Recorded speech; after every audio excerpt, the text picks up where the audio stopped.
Hello friends, welcome to jungle talkies. एक हकीम का पूरा जीवन जरूरतमंदों की सहायता के लिए समर्पित था। जब उसका अंतिम समय नज़दीक आया तो उन्होंने अपने बेटे को पास बुलाया।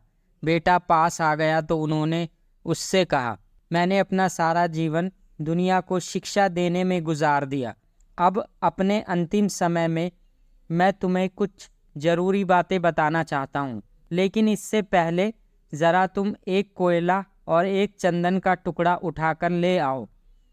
बेटे को पहले तो बड़ा अटपटा लगा, लेकिन उसने सोचा कि अब पिता का हुक्म है तो यह सब लाना ही होगा। उसने रसोई घर से कोयले का टुकड़ा उठा लिया।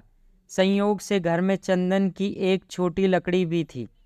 वह दोनों को लेकर अपने पिता के पास पहुंच गया। उसे आया देख हकीम बोले, बेटा अब इन दोनों चीज़ों को नीचे फेंक दो। बेटे ने दोनों चीज़ों को नीचे फेंक दिया और हाथ धोने जाने लगा तो हकीम बोले, ज़रा ठहरो बेटा, मुझे अपने हाथ तो दिखाओ।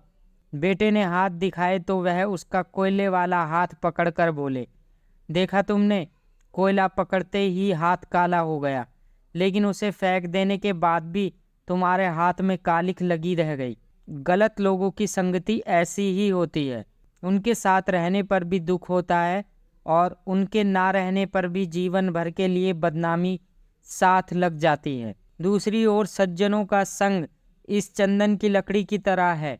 जो साथ रहते हैं तो दुनिया भर का ज्ञान मिलता है और उनका साथ छूटने पर भी उनके विचारों की महक जीवन भर बनी रहती है। इसलिए हमेशा अच्छे लोगों की संगति में रहना चाहिए।